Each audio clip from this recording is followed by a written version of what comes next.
بسم اللہ الرحمن الرحیم 13 لائنوں والا قرآن مجید صفحہ نمبر 16 سورۃ البقرہ رکوع نمبر 10 اعوذ باللہ من الشیطان الرجیم بسم اللہ الرحمن الرحیم وَإِذْ أَخَذْنَا مِيثَاقَ بَنِي إِسْرَائِيلَ لَا تَعْبُدُونَ إِلَّا اللَّهَ وبالوالدين إحسانا وذي القربى واليتامى والمساكين وقولوا للناس حسنا وأقيموا الصلاة وآتوا الزكاة ثم توليتم إلا قليلا منكم وأنتم معرضون صدق اللہ العظیم۔ اللہ تبارک و تعالی نے اس رکوع میں یہ بات ارشاد فرمائی کہ ہم نے بنی اسرائیل سے عہد لیا، یعنی ان کو ہدایات دیں کہ وہ ان امور کو اختیار کریں۔ پہلی بات تو یہ ہے کہ اللہ کے سوا کسی کی عبادت نہ کریں۔ سب سے پہلا حق اللہ کا حق ہے کہ اللہ کا یہ حق ہے کہ اللہ کے ساتھ شریک کسی کو نہ کیا جائے۔ اللہ کو وحدہ لا شریک ماننا ہے 5 باتوں میں، کہ اللہ کو اپنی ذات میں اکیلا ماننا ہے، اللہ کو اپنی صفات میں اکیلا ماننا ہے، اللہ کو اپنے افعال یعنی کاموں میں اکیلا ماننا ہے، اللہ کو اپنے احکام یعنی حکموں میں اکیلا ماننا ہے، اور اللہ کو معبودیت میں اکیلا ماننا ہے۔ تو یہ 5 باتیں ہیں جن میں اللہ کو اکیلا ماننا ہے، تو اللہ کی عبادت میں کسی کو شریک نہ کرے۔ دیکھیے، حکم 2 قسم کا ہوتا ہے۔ ایک قسم کا حکم ہے جس کو مثبت کہتے ہیں، کرنے کا حکم، اور ایک حکم وہ ہے جس کو منفی کہتے ہیں، نہ کرنے کا حکم۔ نہیں، کہ اس سے پہلے یہ بات بیان فرمائی گئی کہ اعبدوا، کہ تم عبادت کرو ربکم، اپنے رب کی۔ اب یہاں دوسرے انداز سے بات بیان فرما دی کہ لا تعبدون الا اللہ، کہ اللہ کے سوا کسی اور کی عبادت مت کرو۔ کہ عبادت کرنی ہے کس کی؟ اللہ کی، اور اللہ کے سوا کسی کی عبادت نہیں کرنی۔ تو عبادت اللہ کی کرنا لازم ہے۔ جس طرح سے اللہ کی عبادت کرنا لازم ہے، اس طرح اللہ کی عبادت میں کسی کو شریک نہ کرنا بھی لازم ہے۔ کہ سجدہ عبادت ہے، اللہ کے سوا کسی اور کے لیے نہیں۔ روزہ ہے، اللہ کے سوا کسی اور کے لیے نہیں۔ قربانی ہے، اللہ کے سوا کسی اور کے نام پر نہیں۔ تو جتنی عبادات ہیں وہ صرف اور صرف اللہ کے لیے ہوں گی۔ اور دوسری ہم نے نصیحت کی ان کو کہ اپنے والدین کے ساتھ اچھا سلوک کریں۔ والدین کے ساتھ اچھا سلوک کیا ہے؟ کہ ایک تو یہ بات معلوم ہوئی کہ اللہ کے بعد جو سب سے زیادہ حق ہے مخلوق میں سے، وہ والدین کا ہے۔ تو والدین کے ساتھ اچھا سلوک سب سے پہلی بات یہ کہ ان کی زندگی میں ان کا ادب احترام کریں، اور ان کے سامنے اونچی آواز سے بات نہ کریں، اور ان کو جواب دیں اگر ایسی بات کا جواب بھی ہو کہ ان کی ایسی بات ہو، ایسا حکم ہو جو شریعت سے مطابقت نہ رکھتا ہو، تو بھی جواب ان کو دیں ادب احترام کے ساتھ، ان کے سامنے بے ادبی کا اظہار نہ کریں۔ پھر یہ کہ والدین کے انتقال کے بعد ان کے لیے استغفار کریں، دعائے مغفرت کریں، ایصال ثواب کریں، اور جو والدین سے تعلق رکھنے والے ہیں ان کے ساتھ بھی تعلق رکھیں والدین کی خوشنودی اور ان کی رضا کے مطابق۔ اس کے بعد اللہ تبارک و تعالیٰ نے دیگر رشتہ داروں کے حقوق بیان فرمائے، اور ان کے بعد یتیموں اور مسکینوں کے ساتھ اچھے سلوک کا حکم دیا، اور یہ حکم دیا کہ وقولوا للناس حسنا، کہ لوگوں کے ساتھ اچھی بات کرو۔ کہ اچھی بات کیا ہے؟ سب سے پہلی بات یہ ہے کہ جب آپس میں ملاقات ہو تو سلام کے کلمات کے ساتھ ہو۔ دوسری بات یہ کہ جب بھی کسی سے بات کریں تو نرم لہجے میں بات کریں، انداز گفتگو سخت نہیں ہونا چاہیے۔ دین کے معاملے میں سختی تو لازم ہے، باہمی معاملات میں گفتگو نرم انداز کی ہونی چاہیے۔ تیسری بات یہ کہ جس سے بھی بات کریں اس کی خیر خواہی کی بات کریں، کہ غیبت کرنا، کسی کو کسی کی نگاہوں سے گرانا نہیں، بلکہ جس سے بھی بات کریں یا جس کے بارے میں بھی بات کریں خیر خواہی مقصود ہو، اس کی اصلاح مقصود ہو۔ اور پھر یہ کہ جس سے بات کریں اس کو دین کی دعوت دیں، کہ اس کے لیے سب سے بہتر چیز جہنم سے نجات ہے، تو اس کو دین کی دعوت دیں تاکہ وہ جہنم میں جانے سے بچ جائے۔ اور اس کے بعد فرمایا کہ نماز کو قائم رکھو اور زکوٰۃ ادا کرتے رہو، لیکن فرمایا کہ ان بنی اسرائیل والوں نے، ان کی اکثریت نے ان احکامات پر عمل نہیں کیا، تو اس میں مجھے اور آپ کو یہ ترغیب دی ہے کہ ایمان والو تم بنی اسرائیل کی طرف سے مت بننا۔ صفحہ نمبر 17 میں اسی رکوع میں اللہ تبارک و تعالیٰ نے ان کی ایک بدعہدی بیان کی ہے۔ اس بدعہدی کا خلاصہ یہ ہے کہ مدینہ منورہ میں دو قبیلے رہتے تھے، ایک قبیلہ اوس اور ایک قبیلہ خزرج۔ یہ دونوں قبیلے مشرک تھے نبی علیہ الصلوۃ والسلام کی تشریف آنے سے پہلے۔ تو یہ دو قبیلے تھے، اوس اور خزرج، اور تین قبیلے یہودیوں کے رہتے تھے۔ ان میں سے بڑے قبیلے دو تھے، ایک بنو قریظہ تھا، ایک بنو نذیر تھا۔ اوس قبیلے کا معاہدہ تھا بنو قریظہ سے، اور خزرج قبیلے کا معاہدہ تھا بنو نذیر سے۔ اب جب اوس اور خزرج میں لڑائی ہوتی تھی، اوس اور خزرج میں مستقل لڑائی رہتی تھی، مورخین نے لکھا ہے کہ صرف ایک بات پر کہ ایک قبیلے کا گھوڑا سوار آیا اور وہ اپنے گھوڑے کو پانی پلانے لگا، اور دوسرے قبیلے کا گھوڑا سوار جو آیا تو وہ اپنے گھوڑے کو قابو میں نہ رکھ سکا اور گھوڑے نے پانی میں منہ ڈال دیا، تو پہلے والے نے دوسرے کو گھور کر دیکھا، اسی پہ دونوں طرف سے تلواریں نکلی اور ایک آدمی قتل ہو گیا۔ اس قتل کے بعد دونوں قبیلوں میں جنگ چلی ہے، 40 سال تک ایک دوسرے کو قتل کرتے رہے اسی بات پر۔ تو یہ اوس اور خزرج میں باہم دشمنی تھی، تو لہذا بنو قریظہ نے اوس سے معاہدہ کر رکھا تھا، اور بنو نذیر یہودی گروہ نے، یہ دو یہودی قبیلے، تو بنو نذیر نے خزرج سے معاہدہ کر رکھا تھا۔ اب جب اوس اور خزرج میں لڑائی ہوتی تھی تو یہ قریظہ اور بنو نذیر، بنو قریظہ بنو نذیر، یہ معاہدے کے مطابق اس قبیلے کے ساتھ مل کر لڑتے تھے۔ جب لڑتے تھے تو یہودی یہودی سے لڑ رہا ہے اور مشرک مشرک سے لڑ رہا ہے، تو اللہ فرماتے ہیں کہ ہم نے ان کو ہدایت کی تھی یہودیوں کو کہ تم نے آپس میں خونریزی نہیں کرنی، خونریزی نہیں کرنی۔ اگر تمہارے مذہب کا کوئی آدمی کہیں گرفتار ہو جائے تو فدیہ دے کر اس کو چھڑانا ہے۔ اور میں ان کا طریقہ کار یہ تھا کہ جب آپس میں لڑتے تھے تو یہودی یہودی کو قتل کرتا تھا، اس کے مکان پہ حملہ کرتا تھا، اس کو مکان سے نکالتا تھا، یہ تو اللہ کے حکم کی خلاف ورزی کرتے تھے۔ لیکن جب جنگ ختم ہوتی تھی، قیدیوں کا تبادلہ ہوتا تھا، تو پھر یہودیوں کا فدیہ ادا کر کے اس کو یہودی چھڑاتے تھے۔ بنو قریظہ والے بنو نذیر والوں کو چھڑاتے تھے، بنو نذیر والے بنو قریظہ والوں کو چھڑاتے تھے۔ کہتے تھے کہ اللہ نے حکم دیا ہے کہ قیدیوں کا فدیہ دے کر ان کو چھڑایا جائے۔ تو اللہ فرماتے ہیں کہ یہودیوں کا یہ طریقہ کیا تھا کہ اللہ کے حکم میں ایک حصے کو مانا، ایک حصے کا انکار کیا۔ تو ہمیں کہ اے ایمان والو تم ایسا نہ کرنا کہ تم ماننا تو اللہ کا حکم پورا ماننا، کہ ایک حصے کو ماننا ایک حصے کو انکار کرنا، یہ یہودیوں کا کام ہے، ایمان والوں کا کام نہیں۔ اس کے بعد اللہ تبارک و تعالیٰ نے یہ بات ارشاد فرمائی کہ ایسا کیوں تھا؟ یہ اس وجہ سے تھا کہ دنیا پرستی میں مبتلا تھے، دنیا کی محبت میں پھنسے ہوئے تھے، اور جو دنیا پرستی کی وجہ سے آخرت کو بھول جائے، فرمایا کہ اس کی عذاب میں کوئی کمی نہیں ہوگی۔ صفحہ نمبر 17 کے آخر صفحہ 18 پر رکوع نمبر 11 ہے، وَلَقَدْ آتَيْنَا مُوسَى الْكِتَابَ وَقَفَّيْنَا مِن بَعْدِهِ بِالرُّسُلِ۔ اس میں اللہ تعالیٰ نے فرمایا کہ ہم نے حضرت موسیٰ علیہ نبینا علیہ السلام کو کتاب دے کر بھیجا، تو ان کو رسول بنا کر بھیجا، ان کو نئی شریعت دی، نئی کتاب عطا کی، اور پھر ان کے بعد ہم نے انبیاء کا ایک سلسلہ تھا جو چلا دیا۔ مورخین نے لکھا ہے کہ بنی اسرائیل میں کم و بیش 4000 انبیاء کرام علیہ السلام تشریف لائے۔ یہ سلسلہ حضرت عیسیٰ علیہ السلام تک چلتا رہا۔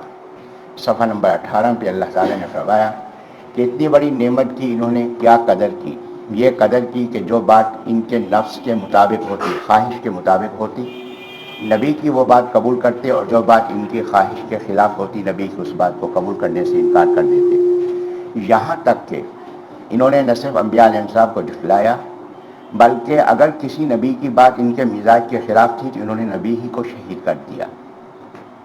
اب یہاں ایک بات جو انتہائی قابل توجہ ہے کہ یہاں اللہ نے فرمایا کہ ایک فریق کو کذبتم، تم نے جھٹلایا، کہ انبیاء علیہ السلام کے ایک گروہ کو تم نے جھٹلایا، وفریقاً تقتلون، اور ایک گروہ کو تم قتل کرتے ہو۔ نبی پاک صلی اللہ علیہ وسلم کے زمانے میں انبیاء علیہ السلام تو موجود نہیں تھے، تو یہودیوں سے خطاب ہے کہ تم نے انبیاء علیہ السلام کی ایک جماعت کو جھٹلایا اور ایک جماعت کو تم قتل کرتے ہو۔ تو یہودیوں نے نبی علیہ السلام کے دور میں تو کسی نبی کو شہید نہیں کیا، وہاں انبیاء علیہ السلام تو موجود نہیں تھے، آپ اکیلے تھے۔ حضرت عیسیٰ علیہ السلام کے آسمان پر اٹھائے جانے کے بعد زمین پر کوئی نبی تشریف فرمان نہ ہوئے، تو یہ عرصہ 570 سال کا عرصہ ہے۔ تو 570 سال میں حضرت عیسیٰ علیہ السلام کی نبوت کے جو ابتدائی سال ہیں ان کو آپ نکال دیں تو یہ 400 کوئی سال باقی بنتے ہیں، تو اس یا 510 سال تقریباً بنتے ہیں، تو اس اثنا میں زمین پر کوئی نبی نہیں رہا۔ تو یہ اللہ نے کیوں فرمایا؟ تو یہ اللہ نے اس لیے فرمایا کہ یہاں جو بات قابل غور ہے وہ یہ ہے کہ اگر کوئی کسی کے کام کو اچھا سمجھے، برا نہ سمجھے، تو وہ بھی کام کرنے والوں میں شامل ہوگا۔ کہ انبیاء علیہ السلام کے قتل کو نبی علیہ السلام کے دور کے جو یہودی تھے وہ برا نہیں سمجھتے تھے کہ ہمارے بڑوں نے غلطی نہیں کی، صحیح کیا، اور بلکہ انہوں نے بھی کوشش کی نبی علیہ السلام کو شہید کرنے کی۔ تو اس لیے اللہ تبارک و تعالیٰ نے انبیاء علیہ السلام کی شہادت کا جرم ان کے ساتھ بھی منسوخ فرمایا کہ تم بھی قاتل ہو انبیاء علیہ السلام کے، اس لیے کہ تم نے اس قتل کو برا نہیں سمجھا، کہ جو کسی برائی کو برائی نہ سمجھے تو وہ بھی اس کے ساتھ شریک ہوگا۔ آج بھی دنیا کے اندر جہاں طاغوتی قوتیں مظالم کر رہے ہیں، جہاں ظلم ہو رہا ہے، اگر وہاں ظلم کو ظلم نہیں سمجھا جائے گا، یہاں والے ہم نہیں سمجھیں گے کہ ظلم ہو رہا ہے، تو ہم بھی ظالموں کے ساتھ برابر کے مجرم شمار ہوں گے اور قیامت کے دن ان کے ساتھ سزا میں شریک کیے جائیں گے۔ تو اللہ تبارک و تعالیٰ نے فرمایا کہ یہودیوں کی ایک خباثت تو یہ کہ انبیاء علیہ السلام کی مخالفت کی اور ان کو شہید کیا، اور ایک خباثت ان کی یہ کہ فرمایا کسی کی بات سنتے نہیں، کہ ہم تو جاننے والے ہیں۔ تکبر اتنا ہے کہ کہتے ہیں کہ ہمارے دل تو محفوظ ہیں اور ہمارے دلوں پہ تمہاری بات کا اثر ہوتا ہی نہیں۔ فرمایا کہ ان کی حالت یہ ہے کہ جب نبی علیہ السلام تشریف نہیں لائے تھے، آج نبی علیہ السلام سے یہ کہہ رہے ہیں کہ آپ کی بات کا ہم پہ اثر نہیں ہوتا، لیکن جب نبی علیہ السلام تشریف نہیں لائے تھے اس وقت ان کی حالت کیا تھی؟ جب مشرکین سے ان کا تصادم ہوتا تھا تو اس وقت یہ اللہ تبارک و تعالیٰ سے دعا کرتے تھے کہ اللہ کہ تجھے تیرے آخری نبی کا واسطہ، کہ جو تشریف لانے والے ہیں اور جو کتاب وہ لائیں گے تجھے اس کتاب کا واسطہ کہ ان کی برکات سے ہمیں کامیابی عطا فرما۔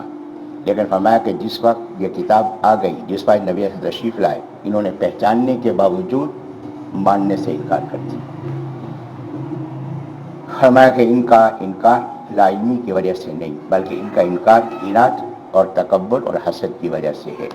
تو فرمایا کہ ایمان والو، یہ تم سے حسد کرتے ہیں کہ تمہیں اتنی بڑی نعمت جو اللہ نے عطا کی وہ کیوں؟ صفحہ 18 کے آخر پہ فرمایا کہ جب ان سے کہا جاتا ہے کہ تم ایمان لاؤ، نبی علیہ السلام پر ایمان لاؤ اور قرآن مجید پر ایمان لاؤ، تو کہتے ہیں کہ نہیں، ہم اپنی کتابوں پر ایمان رکھتے ہیں، باقی کسی کتاب کو نہیں مانتے۔ صفحہ 19 پہ اللہ نے بڑا عجیب جواب دیا کہ فرمایا کہ ان سے پوچھو کہ جب تم اپنی کتاب پر ایمان رکھتے تھے، جب تم اپنی کتاب پر ایمان رکھتے تھے اور اپنے انبیاء علیہ السلام کو مانتے تھے، تو تم نے ان انبیاء علیہ السلام کو شہید کیوں کیا؟ کہ فرمایا کہ ان کی شہادت کی کیفیت یہ تھی کہ ایک ہی دن میں انہوں نے متعدد، ایک دفعہ تو ایسا ہوا کہ ایک ہی دن میں متعدد انبیاء علیہ السلام کو شہید کیا۔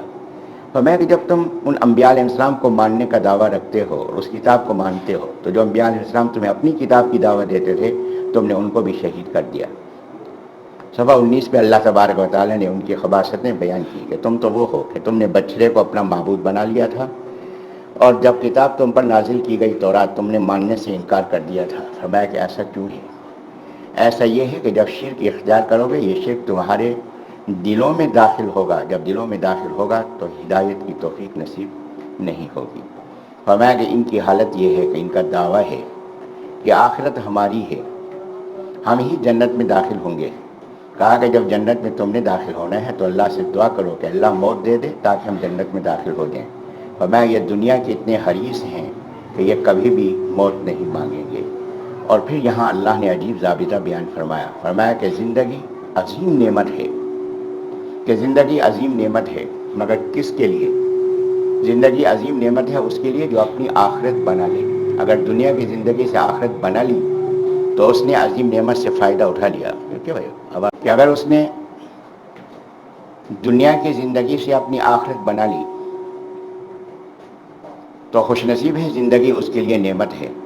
لیکن جس نے دنیا کی زندگی سے اپنی آخرت نہ بنائی تو فرمایا اس کو اگر 1000 سال کی زندگی بھی دے دی جائے تو یہ زندگی اس کے لیے نعمت نہیں بلکہ اس کے لیے عذاب کا ذریعہ ہے.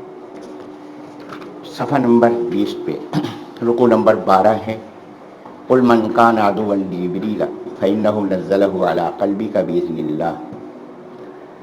اس آیت کا شان نزول یہ کہ حضرت عمر رضی اللہ عنہ تشریف لے گئے یہودیوں کے ایک مدرسے میں جو ان کا مرکز تھا. وہاں جب گئے تو حضرت عمر رضی اللہ عنہ نے ان کو دین کی دعوت دی. تو یہودی عالم نے پوچھا کہ یہ بتائیں کہ نبی پاک صلی اللہ علیہ وسلم پر جو وحی لاتا ہے وہ کون سا فرشتہ لاتا ہے؟ حضرت عمر رضی اللہ عنہ نے فرمایا کہ جبرائیل علیہ السلام لاتے ہیں. کہا کہ پھر تو ہم نہیں مانتے، اس لیے کہ ہمارے بڑوں پہ جو عذاب لایا وہ جبرائیل لایا. میکائیل جو ہے یہ رحمت کا فرشتہ ہے، بارش کا فرشتہ. اگر میکائیل لاتا وحی تو ہم اس کو قبول کر لیتے. تو حضرت عمر رضی اللہ عنہ نے فرمایا کہ جبرائیل لاتا یا میکائیل لاتا تو یہ لانا کس کے حکم پر ہے؟ یہ لانا جب اللہ کے حکم پر ہے تو ان میں سے کسی کی مخالفت کرنا یہ در حقیقت اللہ کی مخالفت کرنا ہے اور یہ اللہ کی دشمنی ہے. اللہ کو یہ بات ان کا جواب اتنا پسند آیا کہ اس کو قرآن کی آیت بنا کر نازل فرما دیا. تو یہ ان آیات میں سے ہے جو حضرت عمر رضی اللہ عنہ کی موافقت میں نازل ہوئی ہیں. اللہ تبارک و تعالیٰ نے اس کے بعد یہ بات ارشاد فرمائی کہ ان کی حالت یہ ہے کہ انہوں نے اللہ کے احکامات کو پس پشت پھینک دیا اور انہوں نے اللہ کی آیات پر عمل کرنے کی بجائے جادو کو اختیار کیا اور جادو کی نسبت کی حضرت سلیمان علیہ السلام سے. آج بھی جو جادوگر ہیں کہ حضرت سلیمان علیہ السلام کی نسبت سے جادو کو بیان کرتے ہیں. فرمایا کہ جادو تو کفر ہے اور سلیمان علیہ السلام اللہ کے نبی تھے، وہ جادو کہاں کرتے ہیں. صفحہ 21 میں اللہ تبارک و تعالیٰ نے جادو کی تعریف اور اس کا پس منظر بیان فرمایا کہ جادو کا پس منظر یہ ہے کہ فرمایا کہ اللہ تبارک و تعالیٰ نے انسان کی آزمائش کے لیے 2 فرشتے نازل فرمائے بابل کے علاقے میں. بابل عراق میں ہے. تو ایک کا نام ہاروت اور ایک کا نام ماروت.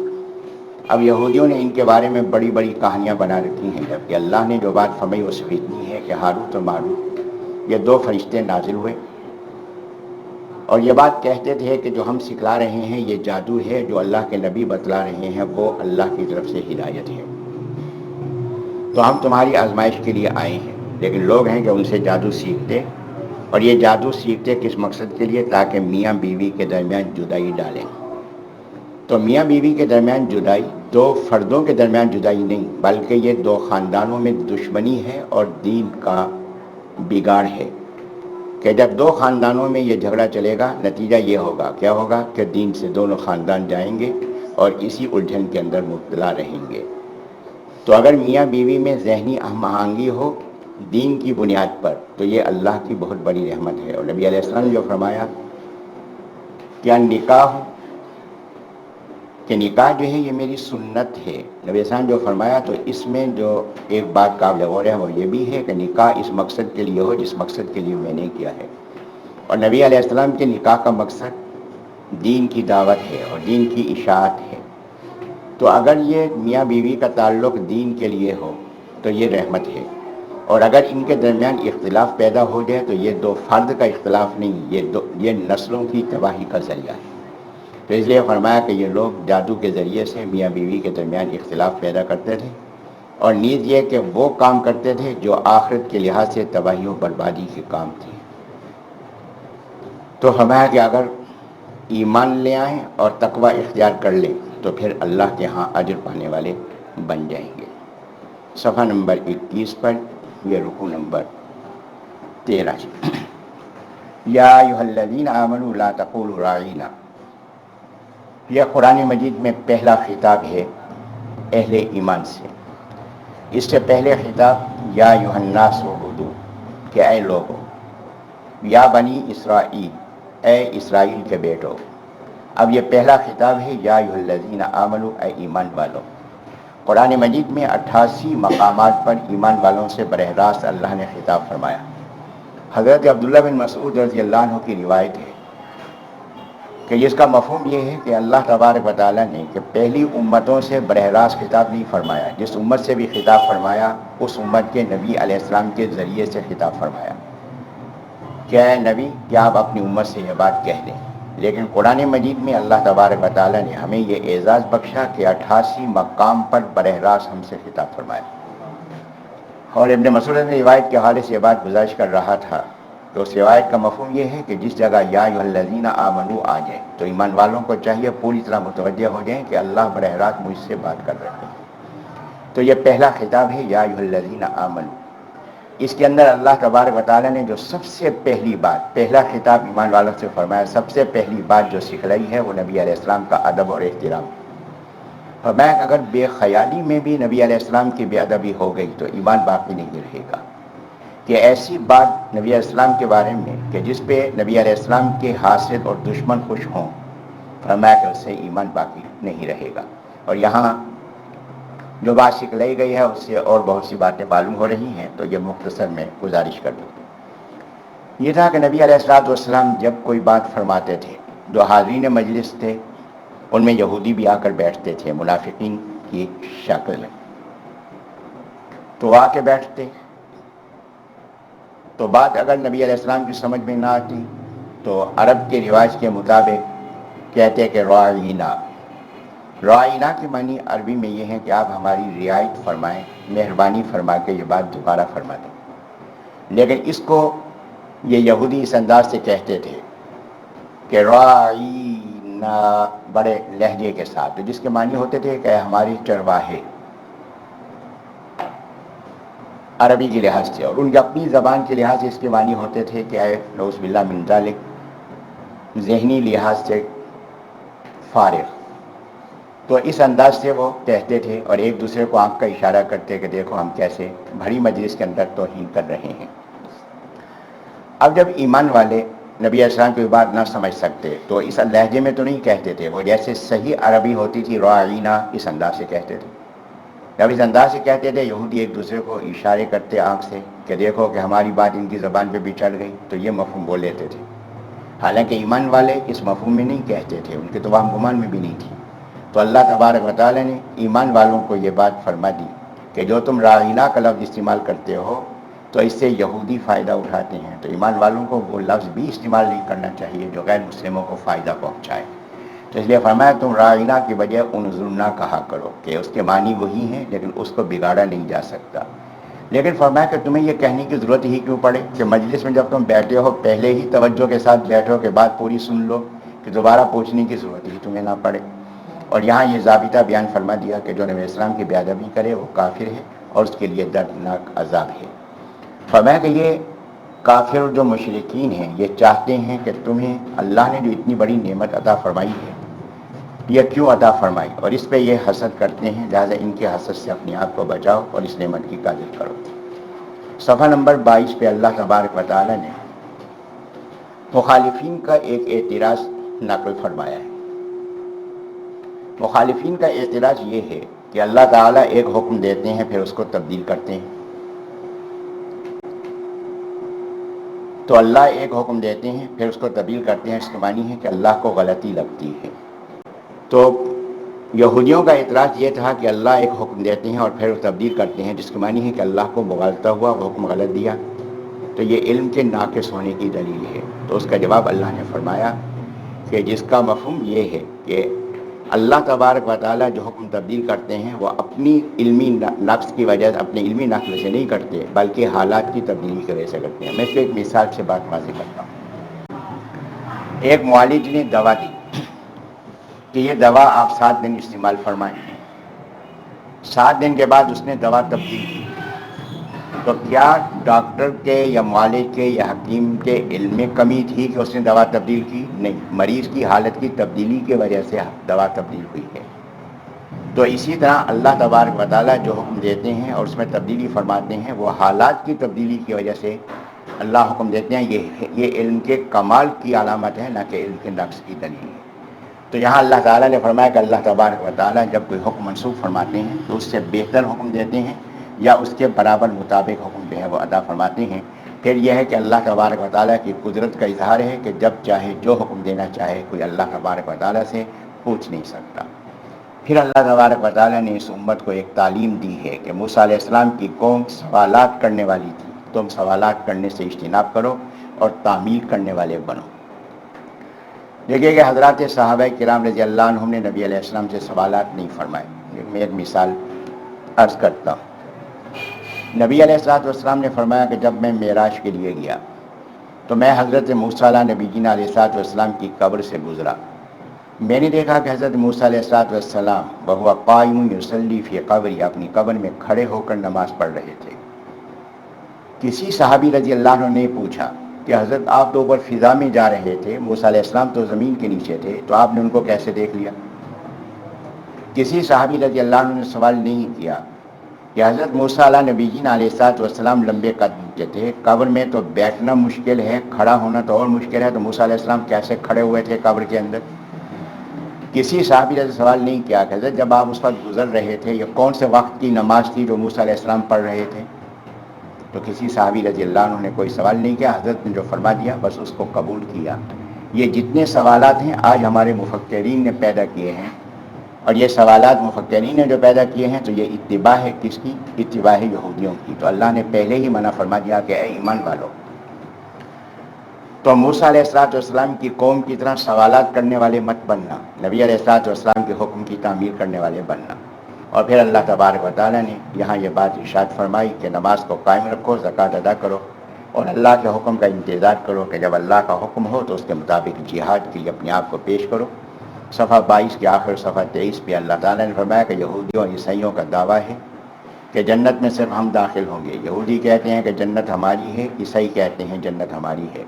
تو اللہ فرماتے ہیں کہ جنت کے بارے میں یہ ان کی خواہشات ہیں، کوئی دلیل ان کے پاس نہیں، ہاں ہم بتاتے ہیں جنت کس کی ہے۔ فرمایا کہ جنت اس کی ہے جو اخلاص کے ساتھ اللہ کا ہو جائے تو جنت اس کی ہے، اس کا اجر ہے اللہ کے ہاں۔ صفحہ نمبر 23 پہ یہ رکوع نمبر 14 ہے۔ وقالت الیہود لیست النصارى علی شیء وقالت النصارى لیس الیہود علی شیء۔ فرمایا کہ یہودیوں اور عیسائیوں میں آپس میں اتفاق نہیں، یہ ایک دوسرے کے دشمن ہیں۔ یہودی کہتے ہیں کہ عیسائی بے بنیاد ہیں۔ اب یہاں میں ایک اصطلاح استعمال کرنے لگا کہ یہودی کہتے ہیں کہ عیسائی بے بنیاد ہیں، عیسائی کہتے ہیں کہ یہودی بے بنیاد ہیں۔ تو ایک دوسرے کو ماننے کو تیار نہیں۔ جب ایک دوسرے کو ماننے کو تیار نہیں تو اہل اسلام تم اس بات سے باخبر رہنا کہ تمہارے بارے میں یہ دونوں متفق ہوں گے، جبکہ ان کی آپس کی کیفیت یہ ہے۔ لیکن جہاں اسلام کی مخالفت ہو وہاں ان دونوں میں اتفاق ہوگا۔ اور دوسری بات جو یہاں قابل غور ہے، میں نے ایک جملہ کہا کہ یہودی کہتے ہیں کہ عیسائی بے بنیاد ہیں اور عیسائی کہتے ہیں یہودی بے بنیاد ہیں، اور آج انہوں نے مسلمانوں کو بے بنیاد کرنے کے لیے ایک اصطلاح استعمال کی ہے، بنیاد پرست، کہ بنیاد پرست کی اصطلاح کو عام کیا تاکہ مسلمان بھی کہنا شروع کر دیں۔ پھر میں اپنی بات کی طرف آ رہا ہوں۔ یہودی کہتے ہیں کہ عیسائی بے بنیاد ہیں، عیسائی کہتے ہیں یہودی بے بنیاد ہیں۔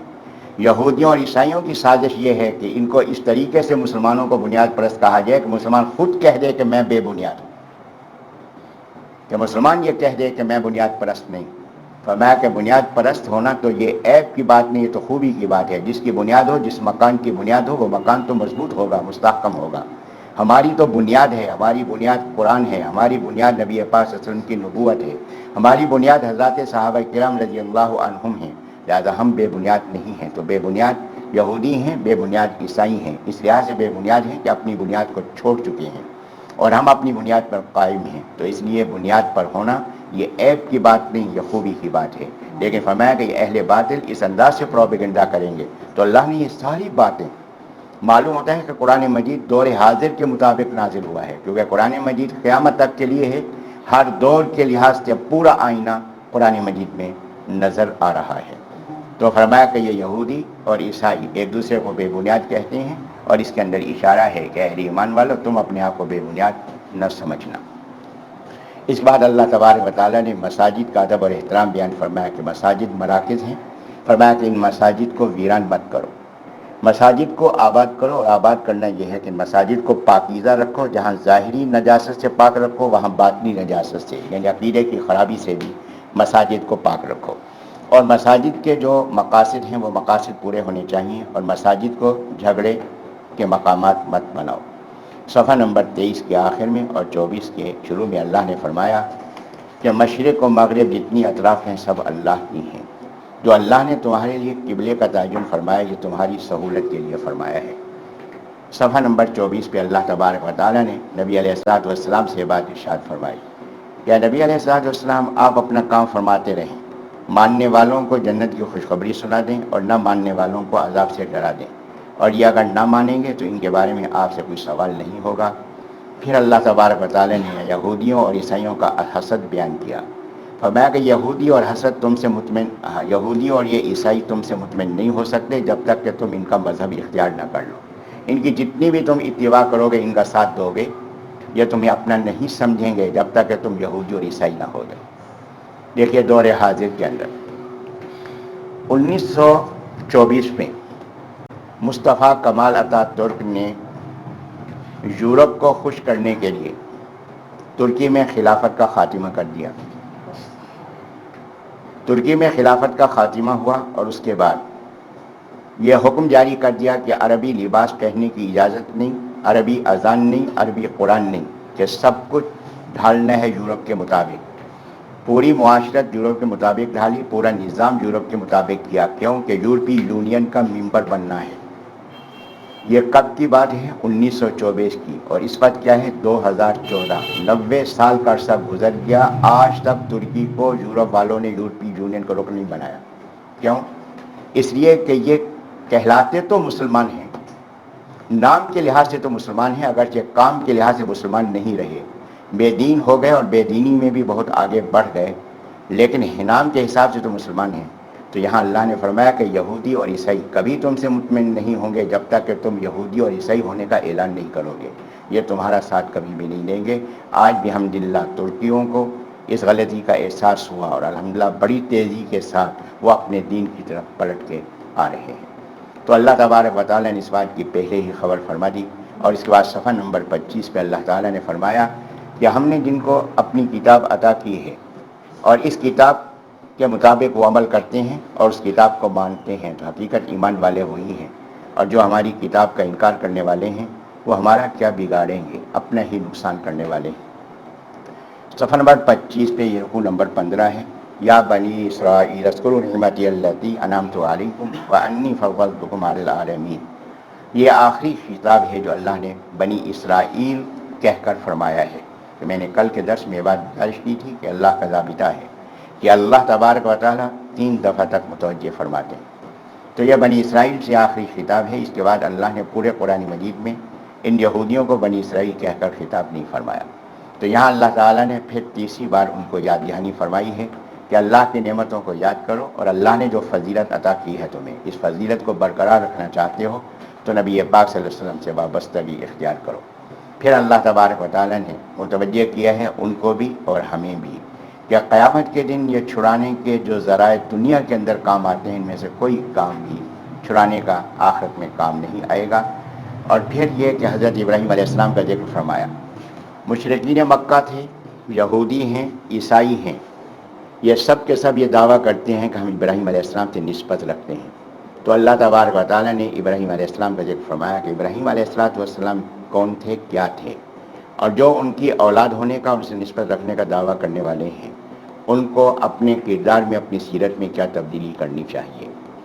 تو حضرت ابراہیم علیہ نبیین علیہ السلام کے بارے میں اللہ نے فرمایا کہ ہم نے ان کو آزمایا اور وہ آزمائش میں پورے اترے۔ اس پہ ہم نے ان سے کہا کہ ہم تمہیں تمام انسانوں کی امامت عطا کر رہے ہیں۔ ایک بنیادی بات ذہن نشین فرما لیں۔ بنیادی بات جو ذہن نشین فرمانے کی ہے کہ نبی پاک صلی اللہ علیہ وسلم، میں ایک مثال عرض کر رہا ہوں، جس کو ذہن میں رکھیں گے تو بات انشاءاللہ واضح ہوگی۔ نبی پاک صلی اللہ علیہ وسلم معراج سے واپس تشریف لائے تو بیت المقدس میں تمام انبیاء علیہ السلام کی امامت فرمائی۔ تو نبی علیہ السلام نے انبیاء علیہ السلام کی کیا فرمائی؟ امامت فرمائی۔ تو امامت ایک فضیلت کی چیز ہے، وجہ اور میری مسجد کے اندر جو نماز پڑھا رہا ہے وہ کیا کر رہا ہے؟ امامت کر رہا ہے. تو اگر امامت بذات خود فضیلت کی چیز ہے تو اس کے معنی ہے کہ میری مسجد کا امام نبی علیہ السلام کے مقتدیوں سے افضل تو ہو گیا کہ امامت جو ہے یہ فضیلت ہے. جب امامت فضیلت ہے تو میری مسجد کا امام افضل تو ہو گیا. تو آپ کہیں گے کہ نہیں، کہ دیکھا جائے گا کہ یہ امام کن کا ہے. تو حضرت ابراہیم علیہ نبی جینا علیہ الصلوۃ والسلام کو جو امامت ملی ہے نبوت کے بعد ملی ہے. جب نبوت کے بعد ملی ہے تو کن کے امام ہیں؟ وہ انبیاء علیہ السلام کے امام ہیں، ان کے رہبر ہیں. اور جب ان کے رہبر ہیں تو ان کی فضیلت امامت کی نبوت کی نسبت سے ہے. اور جو تمہارے امام ہیں وہ نبی نہیں بنے، نبوت سے امامت نہیں ملی ان کو، وہ امتی ہیں، نبی علیہ الصلوۃ والسلام کے امتی ہیں. اور امتی جب امام بنے گا وہ امتیوں کا امام بنے گا، وہ نبیوں کا امام نہیں بنے گا جو نبی سے افضل ہو. تو ایک بنیادی بات ہے جس کو ذہن نشین فرمانا ہے. اور یہاں جو امام کا لفظ ہے وہ اپنے لغوی معنی کے اعتبار سے ہے، رہنما کے معنی میں، کہ اللہ تعالیٰ نے ابراہیم علیہ السلام کو یہ امامت عطا فرمائی کہ ان کی ملت کی نسبت اللہ نے عام فرما دی. جتنے انبیاء علیہ السلام اس بات تشریف لائے ان کے لیے دین کے ضابطے وہی تھے جو ابراہیم علیہ السلام کو اللہ نے عطا فرمائے. تو اس معنی میں ان کو امام کہا گیا ہے. اس کے بعد اللہ تبارک و تعالیٰ نے حضرت ابراہیم علیہ نبی علیہ السلام کی اطاعت اور فرما برداری کا ذکر فرمایا. تو حضرت ابراہیم علیہ نبی علیہ السلام کامیاب ہوئے آزمائش میں. اور آزمائشیں کون کون سی تھیں؟ ایک آزمائش یہ کہ والد کو، خاندان کو، علاقے کو مشرک پایا. تو جب مشرک پایا تو حضرت ابراہیم علیہ السلام نے توحید کی آواز بلند کی اور یہ سب ان کے مخالف ہوئے. تو ایک آزمائش پورے خاندان کی، پوری آبادی کی مخالفت، اور اس میں ان کے قدم ڈگمگائے نہیں. ان کی دعوت کو قبول کرنے والے صرف دو فرد تھے، ایک ان کی زوجہ محترمہ اور ایک ان کے بھتیجے حضرت لوط علیہ السلام جو ان کی کفالت میں تھے. تو یہ دو فرد تھے جنہوں نے ان کی بات کو قبول کیا، باقی کسی نے قبول نہیں کیا. یہاں تک کہ والد نے بھی کہہ دیا کہ آج کے بعد میں تجھے دیکھنا نہیں چاہتا، اگر تو مجھے نظر آ گیا تو میں تجھے سنسار کر کے قتل کر دوں گا. پھر یہ کہ بادشاہ نے، نمرود نے حضرت ابراہیم علیہ نبی علیہ السلام کو آگ میں ڈالا. حضرت اس حال میں بھی استقامت کی کیفیت میں رہے. پھر حضرت کو اپنے وطن سے نکلنا پڑا. حضرت ابراہیم علیہ السلام اپنے وطن سے نکلے. زوجہ محترمہ سارہ رضی اللہ عنہا حضرت کے ساتھ تھیں اور لوط علیہ السلام بھتیجے ساتھ تھے. اردن کے مقام پہ پہنچے. لوط علیہ السلام کو علیحدہ کر دیا اللہ نے کہ ان کو اردن کا نبی بنا دیا. اور حضرت ابراہیم علیہ السلام کو دوسری ہجرت کا حکم دیا کہ مصر کی طرف ہجرت فرمائے. حضرت ابراہیم علیہ السلام نے مصر ہجرت فرمائی اور وہاں کے بادشاہ نے ان کی زوجہ محترمہ کو اپنی تحویل میں لے لیا. حضرت ابراہیم علیہ نبی علیہ السلام نے بھی یہاں استقامت کی کیفیت اختیار کی اور اس کے نتیجے میں پھر بادشاہ متاثر ہوا اور اس نے ان کی زوجہ محترمہ کو واپس کیا اور سارہ رضی اللہ عنہا کو شاہی خاندان کی لڑکی ہاجرہ رضی اللہ عنہا بطور لونڈی کے عطا کی. حضرت سارہ رضی اللہ عنہا نے حضرت ابراہیم علیہ السلام کا نکاح حضرت ہاجرہ سے کیا رضی اللہ عنہا سے. تو ایک بیٹے پیدا ہوئے حضرت اسماعیل علیہ نبی علیہ السلام. ابھی یہ دودھ پیتے تھے. اللہ نے پھر آزمایا کہ اپنے اس بیٹے کو اور اپنی زوجہ کو لے جا کر مکہ مکرمہ کے اس ویران علاقے میں چھوڑ دیں. تو یہ بیت اللہ جو حضرت آدم علیہ نبی علیہ السلام نے تعمیر فرمایا تھا، نوح علیہ السلام کے طوفان میں مٹ گیا تھا. تو یہ جگہ ویران تھی. مقام مقدس تو وہاں موجود تھا لیکن آبادی نہیں تھی، پانی کا نظام نہیں تھا. حضرت ابراہیم علیہ نبی علیہ السلام نے کسی سوال کے بغیر اللہ کے اس حکم کی تعمیل کی. ایک مشکیزہ پانی کا اور کھجور یہ سامان تھا. یہ سامان ان کے حوالے کیا اور بیوی کو اور بچے کو وہاں چھوڑ کر واپس تشریف لائے. پھر اس کے بعد اللہ تبارک و تعالیٰ نے بیت اللہ کی تعمیر کا حکم دیا. حضرت اسماعیل علیہ السلام جب 12-13 سال کے ہوئے تو بیت اللہ کی تعمیر کا اللہ نے حکم دیا. اللہ نے یہ حکم بھی دیا کہ اسماعیل علیہ السلام کی قربانی پیش کریں. تو یہ تمام مراحل ہیں جن میں حضرت ابراہیم علیہ السلام نے اللہ کے حکم کی تعمیر کی. تو تو فرمایا کہ ہم نے جتنی آزمائشیں ان کو دیں ان آزمائشوں میں وہ پورے اترے اور ہم نے ان کو یہ بلند مقام عطا کیا. تو لہذا ان کو جو بلند مقام عطا کیا ہے وہ تعمیل حکم کی وجہ سے کیے ہیں. اگر تم بھی اللہ کے نزدیک مقرب بننا چاہتے ہو تو ابراہیم علیہ السلام سے نسبت رکھتے ہو تو ابراہیم علیہ السلام کی طرح اللہ کے حکم کی تعمیل کرنے والے بن جاؤ. صفحہ نمبر 25 کے آخر اور صفحہ 26 پہ کہ اللہ تبارک و تعالیٰ نے اہل مکہ کو بالخصوص متوجہ فرمایا کہ تمہیں جو یہ شرف ملا ہے اور یہ عزت ہے اور یہ تمہارا شہر مکہ مکرمہ جو آباد ہے یہ حضرت ابراہیم علیہ السلام اور حضرت اسماعیل علیہ السلام کی وجہ سے ہے.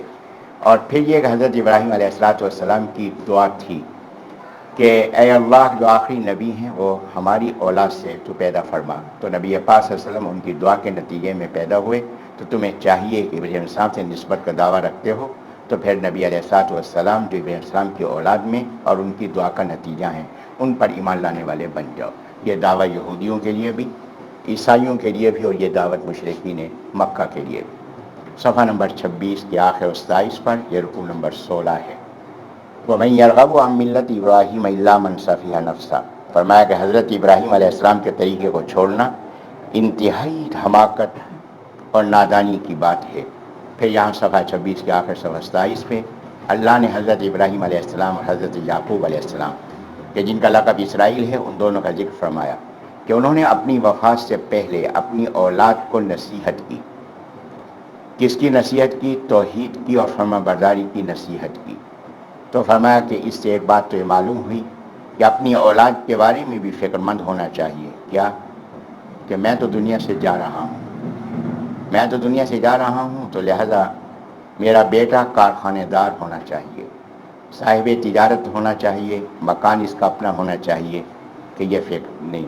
فرمایا کہ اولاد کے بارے میں فکر ہو کہ یہ آخرت بنانے والے ہونے چاہیے کہ نہ کہ دنیا پرست ہونے چاہیے. تو فرمایا کہ ابراہیم علیہ السلام اور یعقوب علیہ السلام نے آخری لمحات میں بھی اپنی اولاد کو نصیحت کی. کیا نصیحت کی اور کیا وصیت کی؟ تو ان کو وصیت کی کس کی؟ توحید کی اور اللہ کی اطاعت اور فرما برداری کی. تو اس سے معلوم ہوا کہ اولاد کے بارے میں اس فکر کو اختیار کرنا چاہیے. اور اس کے ساتھ یہ بات بھی معلوم ہوئی کہ ابراہیم علیہ السلام اور یعقوب علیہ السلام کا رجحان کیا تھا. تو اس رجحان کے مطابق جو ان سے نسبت کا اور ان کی اولاد ہونے کا دعویٰ کرنے والے ہیں ان کو اس کے مطابق عمل کرنا چاہیے. اس کے بعد اللہ تبارک و تعالیٰ نے یہ بات ارشاد فرمائی کہ ایمان والے کون ہیں؟ ایمان والے وہ ہیں جو اللہ کی طرف سے جو وحی نازل ہوئی ہے اس کو مانتے ہیں, تمام انبیاء علیہم السلام پر ایمان رکھنے والے ہیں. صفحہ نمبر 28 پہ اللہ تبارک و تعالیٰ نے ایک بات تو یہ ارشاد فرمائی فَإِنْ آمَنُوا بِمِثْلِ مَا آمَنْتُمْ بِهِ فَقَدِ اهْتَدَوْا. یہ ایک ضابطہ بیان فرما دیا. ضابطہ یہ ہے کہ ایمان میں معیار ہیں حضرات صحابہ کرام رضی اللہ عنہ. فرمایا کہ صحابہ کرام رضی اللہ عنہ کے بعد جتنے لوگ بھی ایمان والے ہوں گے تو ان کا ایمان قبول ہوگا بشرطے کہ ان کا ایمان صحابہ کرام رضی اللہ عنہ کے ایمان سے مطابقت رکھتا ہو. تو فرمایا کہ جن کا ایمان صحابہ کرام کے ایمان سے مطابقت رکھتا ہوگا وہ ہدایت والے شمار ہوں گے, اور جن کا ایمان ان کے ایمان سے مطابقت نہیں رکھتا ہوگا تو ہدایت والے نہیں ہو سکتے. تو اس سے ایک بات جو انتہائی سوچنے کے قابل ہے کہ صحابہ کرام رضی اللہ عنہم معیار ہیں ایمان میں. جب معیار ایمان میں ہے تو اعمال میں تو خود وہ معیار ہو گئے. تو ایمان تو بنیاد ہے, اور جو ان کے ایمان کے منکر ہیں وہ تو پکے ایمان والے ہوں گے, پکے مومن ہوں گے. جب اللہ نے معیار قرار دے دیا صحابہ کرام رضی اللہ عنہم کو, جو صحابہ کرام کے ایمان کا انکار کرنے والے ہیں تو ان کے کافر ہونے میں شک و شبہ کرنے والا بھی ایمان والا نہیں رہے گا. یہاں اللہ تبارک و تعالیٰ نے 3 اصول بیان فرمائے. وَنَحْنُ لَهُ مُسْلِمُونَ وَنَحْنُ لَهُ عَابِدُونَ وَنَحْنُ لَهُ مُخْلِصُونَ. اس میں یہ بات بیان فرما دی, نچوڑ بیان فرما دیا کہ اللہ کے ہاں مقبولیت والا عمل کون سا ہے. فرمایا کہ اللہ کے ہاں مقبولیت والا عمل وہ ہے جس میں 3 باتیں پائی جاتی ہیں. پہلی بات یہ کہ کرنے والے کا عقیدہ صحیح ہو. اگر عقیدہ صحیح نہیں, عمل کتنا اعلیٰ کیوں نہ ہو, اللہ کے ہاں اس کی قبولیت نہیں. دوسری بات یہ کہ وہ عمل شریعت کے مطابق ہو. اگر عمل شریعت کے مطابق نہیں, چاہے صحیح عقیدہ رکھنے والا ہی کرے گا تو عمل مقبولیت والا نہیں ہوگا. اور تیسری بات یہ کہ عقیدہ صحیح ہو, عمل شریعت کے مطابق ہو. تیسری بات یہ کہ کرنے والا وہ کام کرے اللہ کی خوشنودی کے لیے. اگر ریاکاری کے لیے کرے گا یا دنیا کے مفاد کے لیے کرے گا تو اللہ کے ہاں اس عمل کی مقبولیت نہیں ہوگی۔ تو عمل کی مقبولیت کے لیے 3 باتیں ہونا ضروری ہیں۔ پہلی بات یہ کہ عقیدہ صحیح ہو، دوسری بات یہ کہ عمل شریعت کے مطابق ہو، اور تیسری بات یہ ہے کہ مقصد اللہ کو راضی کرنا ہو۔ اس کے بعد یہ صفحہ نمبر 29 پہ یہ دوسرا پارہ ہے، اور یہ رکوع نمبر 17 ہے سورۃ البقرہ کا۔ یقول السفہاء من الناس ما ولاھم عن قبلتہم التی کانوا علیہا، کہ اس میں اللہ تبارک و تعالی نے قرآن مجید کی حقانیت کو بھی واضح فرمایا ہے، اور اہل ایمان پہ اللہ نے اپنی نعمتوں کا ذکر فرمایا۔ اس رکوع میں اور اس سے اگلے رکوع میں اللہ تبارک و تعالی نے جو اہل ایمان کو اپنی نعمتیں یاد دلائی ہیں۔ ایک نعمت یہ کہ اللہ نے تمہیں سب سے اعلیٰ قبلہ عطا فرمایا، بیت اللہ عطا فرمایا، اور ایک نعمت یہ کہ تمہیں نبی پاک صلی اللہ علیہ وسلم کا امتی بنایا، اور ایک نعمت یہ کہ تمہیں قرآن مجید کی عظیم نعمت عطا فرمائی، اور ایک نعمت یہ کہ ہم نے تمہیں ایسی امت بنایا جو تمام امتوں سے اعلیٰ امت ہے۔ تو اس رکوع کے اندر اللہ تبارک و تعالی نے قبلے کے تعین کا ذکر فرمایا۔ نبی پاک صلی اللہ علیہ وسلم مکہ مکرمہ میں تھے جب معراج کے لیے تشریف لے گئے اور 5 نمازیں فرض ہوئیں۔ جب 5 نمازیں فرض ہوئیں تو اللہ تبارک و تعالی نے حکم دیا کہ قبلہ جو ہوگا وہ بیت المقدس ہوگا۔ یہ اللہ کی حکمتیں ہیں۔ نبی علیہ السلام مکہ مکرمہ میں تھے تو نماز ادا فرماتے تھے تو آپ جنوب کی طرف کھڑے ہوتے تھے۔ جب جنوب کی طرف کھڑے ہوتے تھے، یہ نقشہ اپنے ذہن میں رکھ لیں کہ بیت المقدس شمال میں ہے اور بیت اللہ جنوب میں ہے۔ تو نبی پاک صلی اللہ علیہ وسلم بیت اللہ کے جنوب میں کھڑے ہوتے تھے تو سامنے بیت اللہ بھی ہوتا تھا، اسی سیدھ میں بیت المقدس ہوتا تھا، تو لہذا دونوں قبلوں کی طرف رخ ہو جاتا تھا۔ جب نبی علیہ السلام مکہ مکرمہ سے ہجرت فرما کر مدینہ منورہ تشریف لائے تو مدینہ منورہ مکہ مکرمہ سے شمال میں ہے اور فلسطین اس کے شمال میں ہے۔ اب جب مدینہ منورہ میں نماز پڑھی جائے تو اگر رخ کریں بیت اللہ کی طرف تو بیت المقدس کو پیٹھ ہوتی ہے، اور اگر رخ کریں بیت المقدس کی طرف تو بیت اللہ کو پیٹھ ہوتی ہے۔ اب مدینہ منورہ کے اندر بات واضح ہو گئی کہ اب قبلہ کون سا ہے، قبلہ بیت المقدس ہے۔ تو نبی پاک صلی اللہ علیہ وسلم بیت المقدس کی رخ نماز پڑھتے تھے اور حضرت کی پیٹھ مبارک ہوتی تھی بیت اللہ کی طرف۔ یہ اللہ کا نظام حکمت ہے۔ اللہ نے یہ بات دکھا دی، کیا بات دکھا دی کہ اللہ نے یہ بات دکھا دی کہ یہ ایمان والے میرے حکم کے تابع ہیں۔ میں نے کہا کہ گھر کو چھوڑ دو، گھر کو چھوڑ دیا، اہل و عیال کو چھوڑ دو، اہل و عیال کو چھوڑ دیا، اپنے تمام ذرائع آمدنی کو چھوڑ دیا، یہاں تک کہ وہ قبلہ، وہ مقام جس کی وجہ سے ان کو دنیا میں عزت حاصل تھی، اللہ کے حکم پر اس گھر کو بھی پیٹ کر کے کھڑے ہو گئے کہ ہم تابع ہیں کس کے، اللہ کے حکم کے۔ عظمت جس کی بھی ہے اللہ کے حکم کی وجہ سے، اللہ کی نسبت کی وجہ سے۔ تو اللہ تبارک و تعالی نے یہ منظر بھی دکھا دیا حضرات صحابہ کرام کی اطاعت کا۔ اب اس کے بعد اللہ تبارک و تعالی نے یہاں پہلے خبر دی کہ اب ہم قبلے کی تبدیلی کا حکم دینے والے ہیں۔ جب قبلے کی تبدیلی کا حکم دیں گے تو بے وقوف لوگ اعتراض کریں گے۔ اب بعد میں یہ اعتراض سامنے آیا۔ اہل مکہ نے اعتراض کیا۔ ان کا اعتراض کیا تھا؟ انہوں نے کہا کہ پریشان ہونے کی ضرورت نہیں، یہ ہمیں چھوڑ کر یہاں سے نکلے ہیں، انہوں نے دین بدلا، انہوں نے علاقہ بدلا، انہوں نے قبلہ بدلا۔ اب یہ واپس آنا شروع ہو گئے۔ اب پہلے قبلہ بیت اللہ کو اختیار کر لیا، رخ بدل گیا۔ اب رخ بدلنے کے بعد یہ دیکھنا ان قریب یہ واپس پلٹ کے اپنے وطن میں بھی آ جائیں گے۔ جب وطن میں آ جائیں گے پھر دیکھنا اپنا دین بھی بدل کے واپس اپنے دین پر آ جائیں گے۔ اب یہ تو اہل مکہ کا تجزیہ تھا۔ اس کے مبصرین جیسے کہ آپ کے مبصرین کہ رات دن نئے سے نئے تبصرے عجیب و غریب بیان فرما رہے ہوتے ہیں۔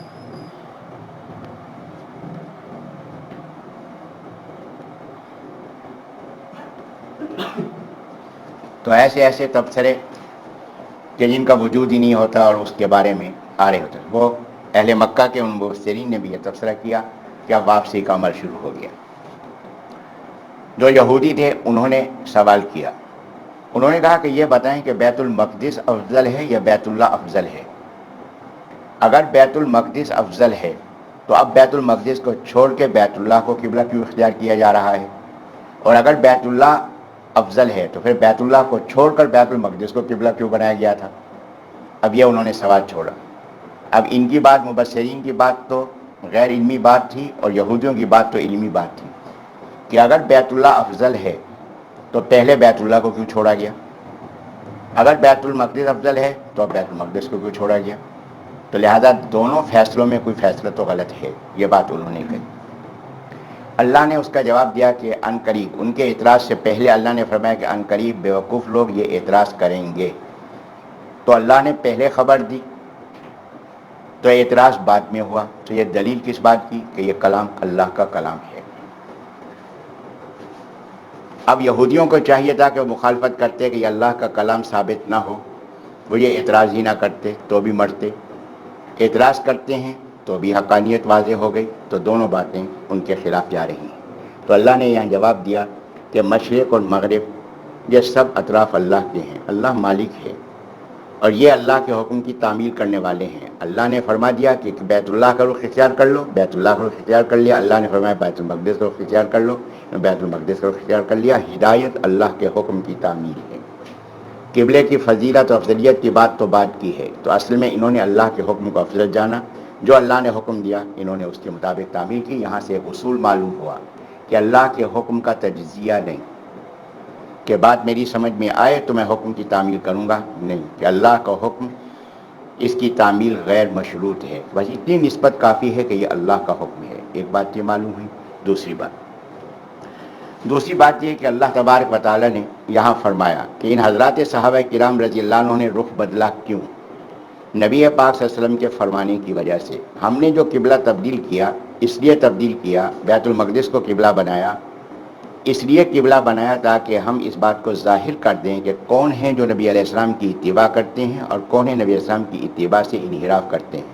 یہاں صرف ایک بات نقطے کی میں عرض کرنا چاہتا ہوں، اس کو ذہن میں بٹھا لیں کہ اللہ نے فرمایا کہ ہم نے بیت المقدس کو جو قبلہ بنایا، بیت المقدس کو قبلہ بنانے کا جو حکم دیا وہ اس لیے دیا کہ تاکہ یہ بات واضح ہو جائے کہ کون ہیں نبی اسلام کی بات ماننے والے اور کون ہیں نبی اسلام کی بات سے ہٹنے والے.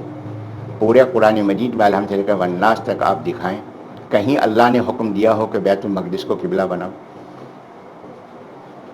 کہ اللہ یہاں فرما رہے ہیں کہ ہم نے بیت المقدس کو قبلہ بنانے کا حکم اس لیے دیا تاکہ ہم آزمائیں کہ کون ہے نبی اسلام کی بات مانتے ہیں اور کون ہیں جو پلٹ جاتے ہیں. تو پورے قرآن مجید میں آپ دکھائیں کہیں اللہ نے بیت المقدس کو قبلہ بنانے کا حکم دیا ہو، کہیں حکم نہیں دیا. تو بیت المقدس کو بنایا قبلہ کس نے؟ اللہ نے.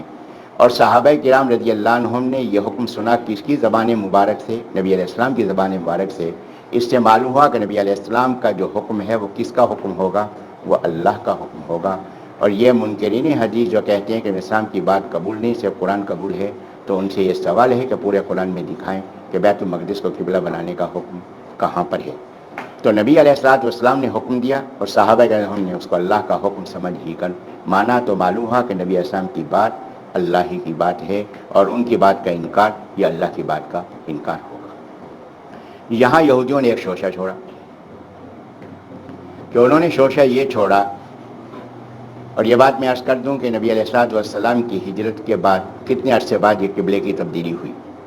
نبی پاک صلی اللہ علیہ وسلم کے ایک صحابی ہیں حضرت برا بن معرور رضی اللہ عنہ. یہ نبی علیہ الصلوۃ والسلام پر ایمان لائے ہیں مکہ مکرمہ کے اندر. حج کے موقع پہ تشریف لائے، نبی علیہ الصلوۃ والسلام نے دعوت دی تو یہ لوگ ایمان لائے. یہ واپس گئے، پھر اپنے اور ساتھیوں کو لائے، اگلے سال مزید لوگ ایمان لائے. تو یہ برا بن معرور رضی اللہ عنہ ان حضرات میں سے تھے جو اولین ایمان لانے والے تھے مدینہ منورہ کے اصحاب میں سے. اور نبی علیہ السلام کے ہاتھ پہ انہوں نے بیعت کی، اور بیعت کرنے کے بعد نبی علیہ الصلوۃ والسلام نے جو اپنے نمائندے بنائے ان میں حضرت برا بن معرور رضی اللہ عنہ بھی شامل تھے. نبی علیہ السلام جب مدینہ منورہ تشریف لائے تو حضرت کے تشریف لانے سے پہلے برا بن معرور رضی اللہ عنہ کا انتقال ہو گیا. نبی علیہ السلام یہاں کچھ مصروف رہے شروع کے اندر، تو ان کے ہاں تعزیت کے لیے تشریف نہیں لے گئے. کافی مہینوں کے بعد، حضرت کی ہجرت کے 16 مہینے کے بعد، نبی علیہ الصلوۃ والسلام نے فرمایا کہ برا بن معرور کے گھر جائیں ان کی دلجوئی کے لیے. ویسے ہم تشریف لے گئے. جب تشریف لے گئے تو حضرت نے برا بن معرور رضی اللہ عنہ کے لواحقین کی دلجوئی فرمائی. تو ان کے لڑکے تھے، ان کا نام بیشر ہے، بیشر بن بیرا رضی اللہ عنہ. نبی السلام کی خدمت عالیہ میں حاضر ہوئے. کہا کہ حضرت والدہ ماجدہ یہ بات فرما رہی ہیں کہ آپ قسمت سے ہمارے ہاں تشریف لائے ہیں، معلوم نہیں کہ پھر آنا ہو یا نہ ہو، تو ہماری درخواست ہے کہ آپ کھانا ہمارے ہاں سے تناول فرما کر تشریف لے جائیں. نبی علیہ السلام نے دعوت قبول فرما لی. دوپہر کا وقت تھا تو حضرت نے فرمایا ٹھیک ہے تم کھانا تیار کرو، ہم یہ مسجد ہے اس مسجد میں نماز ادا کر لیتے. ظہر کی نماز کا وقت تھا. نبی السلام مسجد میں تشریف لے گئے. 2 رکعت حضرت نے ادا فرمائیں. 2 رکعت سے ابھی تیسری رکعت کے لیے اٹھنے ہی والے تھے کہ جبرائیل علیہ السلام سامنے ظاہر ہوئے اور اشارہ فرما دیا کہ قبلہ تبدیل ہو گیا.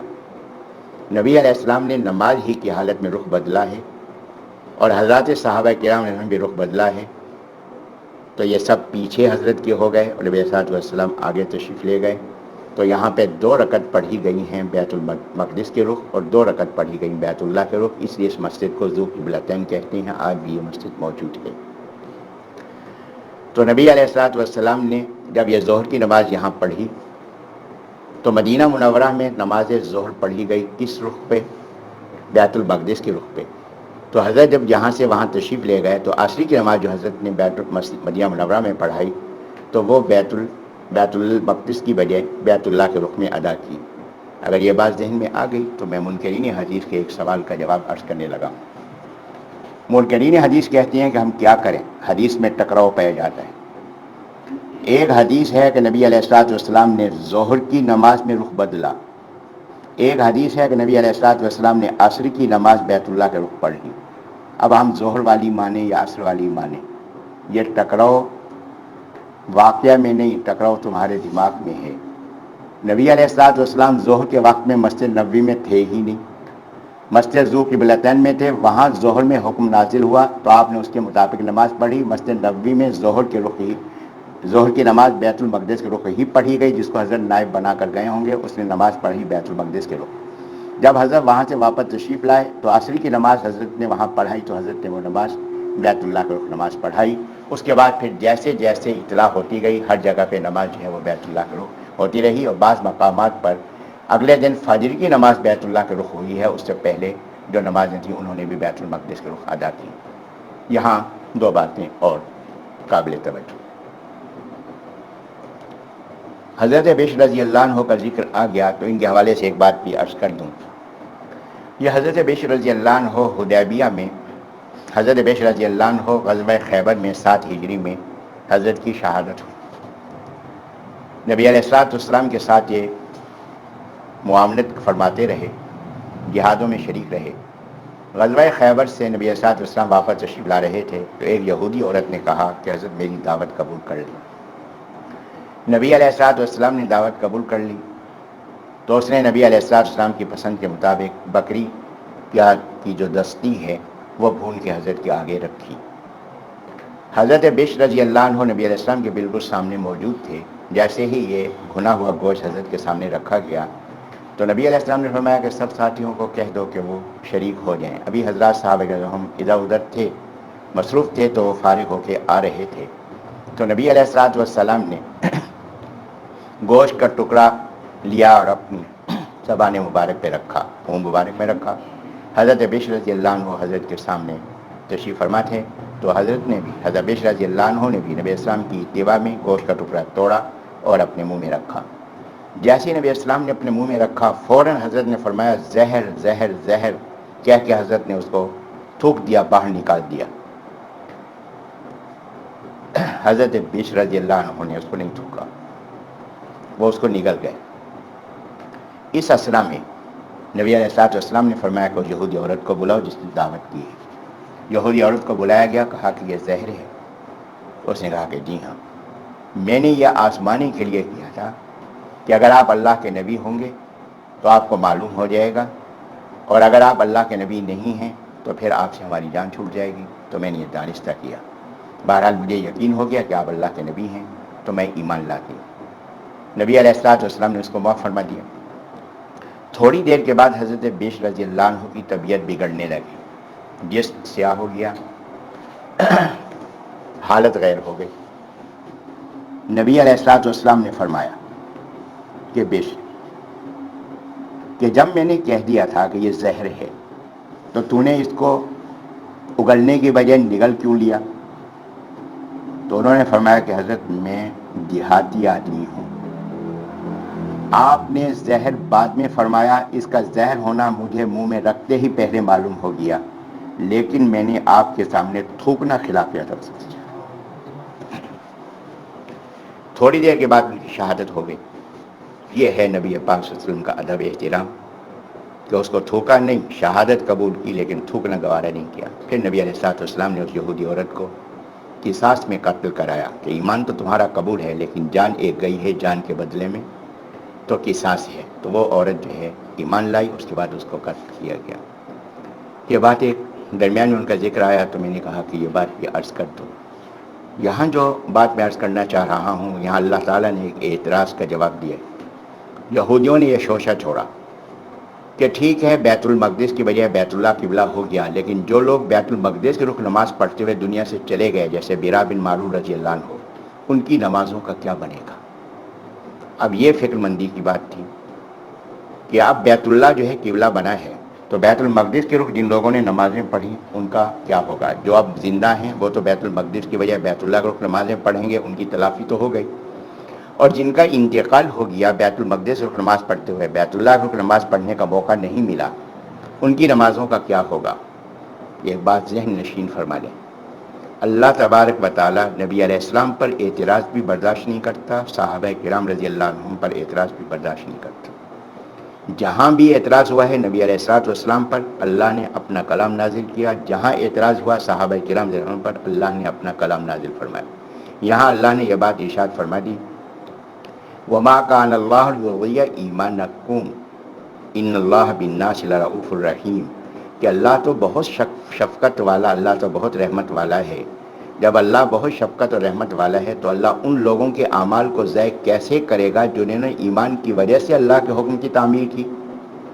کہ اللہ نے جب یہ حکم دیا کہ بیت اللہ کے بیت المقدس کے رخ نماز پڑھو تو انہوں نے اپنی مرضی سے نہیں پڑھی، یہ ان کے ایمان کا تقاضا تھا کہ اللہ کے حکم کی تعمیل کی، تو اللہ ان کے ایمان کو ضائع کیسے کرے گا؟ ایک بات۔ دوسری بات کہ اللہ نے یہاں نماز کا ذکر نہیں فرمایا، ایمان کا ذکر فرمایا۔ معلوم ہوا کہ نماز ایمان کی علامت ہے، کہ جیسے کہ نبی علیہ السلام نے فرمایا کہ نماز یہ فرق کرنے والی چیز ہے کافر اور مسلمان کے درمیان، تو اگر نماز کی پابندی ہے تو اس کے معنی ہے کہ ایمان کا اظہار ہو رہا ہے، اور اگر نماز کی سستی ہے تو اس کے معنی ہے کہ ایمان کے اظہار میں کوتاہی ہے۔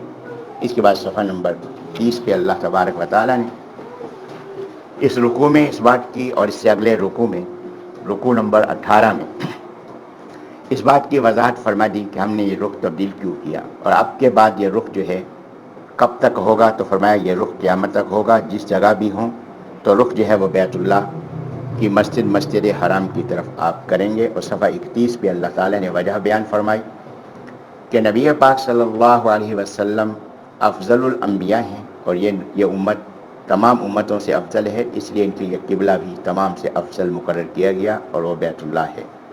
تو لہذا بیت اللہ کا قبلہ جو ہے وہ مقرر کیا گیا، یہ آزمائش کے لیے بیت المقدس کا قبلہ بنایا گیا تھا، اور اس آزمائش کی وجہ بھی اللہ نے بیان یہاں فرما دی کہ دیکھنا ہے کہ کون ہے نبی اسلام کا حکم مانتا ہے اور کون اس سے انحراف کرتا ہے۔ اور اس کے بعد اللہ تبارک و تعالیٰ نے فرمایا کہ مخالفین کے اعتراضات کی طرف توجہ مت کرو، ان سے مت ڈرو، ڈرنا ہے تو مجھ سے ڈرو۔ ہماری حالت یہ ہے کہ طاغوتی قوتیں ناراض ہو جائیں گی تو ہم نے اپنی معیشت بھی تباہ کی، اپنی آخرت بھی تباہ کی۔ طالبان کو اللہ جزائے خیر عطا فرمائے کہ وہ مروب نہیں ہوئے، نہیں ڈرے۔ جب نہیں ڈرے تو آج اللہ نے دنیا کے اندر بھی ان کو عزت عطا فرمائی، آخرت تو ان کی ہے ہی ہے۔ تو اللہ نے فرمایا کہ مت ڈرو لوگوں سے، لوگوں کے اعتراضات سے پریشان مت ہو، کہ اللہ کا خوف اختیار کرو اور اللہ کی نعمت کی قدر کرو کہ اللہ کی نعمت کیا ہے، کہ اس نے تمہیں عظیم و شان نبی علیہ الصلوۃ والسلام کا امتی بنایا، قرآن مجید کی نعمت عطا فرمائی، اور نبی علیہ السلام کے ذریعے سے تمہیں وہ علم عطا فرمایا جو اس سے پہلے تم نہیں جانتے تھے۔ تو لہٰذا تمہیں چاہیے کہ تم میرا ذکر کرو تو میں تمہارا ذکر کروں گا، تم میرا شکر کرو اور ناشکری مت کرو۔ یہاں صفحہ نمبر 31 یہ آخر و صفحہ 32 پر یہ آخری بات میں گزارش کر دوں۔ یہاں اللہ تبارک و تعالیٰ نے انسان کی اصلاح کے 5 اصول بیان فرمائے: ذکر، شکر، صبر، دعا، تعظیم۔ فرمایا کہ یہ 5 اصول اختیار کر لو تمہاری اصلاح ہو جائے گی. کہ ذکر، کہ اللہ تبارک و تعالیٰ کے ذکر کی عادت، کہ اس کا فائدہ یہ ہوگا کہ ہم اللہ کا ذکر کریں گے، فرمایا اللہ تمہارا ذکر کرے گا. یہ بہت بڑا اعزاز ہے. دوسری بات ہے شکر، کہ اللہ کی ہر نعمت کا شکر. اللہ کی نعمت کا شکر کیا ہے؟ کہ دل میں یہ احساس ہو کہ میں اس نعمت کا اہل نہیں تھا، یہ اللہ نے اپنی رحمت سے مجھے نعمت عطا فرمائی ہے. زبان سے الحمدللہ کہے اس نعمت پر، اور اس نعمت کا استعمال اللہ کی اطاعت اور فرمانبرداری میں کرے. تیسرا اصول صبر. صبر ہے کہ اپنی خواہشات کو قابو میں رکھے، اور اگر خلاف امید اور خلاف توقع کوئی واقعہ پیش آ جائے تو اس پہ بے صبری کا اظہار نہ کرے، اور پھر یہ کہ نیکی پر استقامت اختیار کرے اور گناہوں سے بچنے کے بارے میں اپنے آپ کو پختہ رکھے. یہ ہے صبر. چوتھا اصول یہ ہے دعا، کہ اپنے اعمال پہ نظر نہ ہو، اللہ کی رحمت پہ نظر ہو، اللہ سے توفیق مانگتا رہے اور اللہ تبارک و تعالیٰ کے حضور عاجزی کرتا رہے. پانچواں اصول ہے تعظیم، کہ وہ چیزیں جن کو اللہ سے نسبت حاصل ہیں ان کا ادب احترام کرے، اور سب سے زیادہ اللہ تبارک و تعالیٰ سے نسبت والی چیزیں 4 ہیں: نبی پاک صلی اللہ علیہ وسلم، قرآن مجید، بیت اللہ اور نماز. تو ان 4 سے اپنی وابستگی پختہ رکھے اور ان کا ادب احترام بھرپور انداز سے کرے. اللہ مجھے بھی آپ کو بھی اس کی توفیق عطا فرما دے. آخر دعوانا الحمدللہ.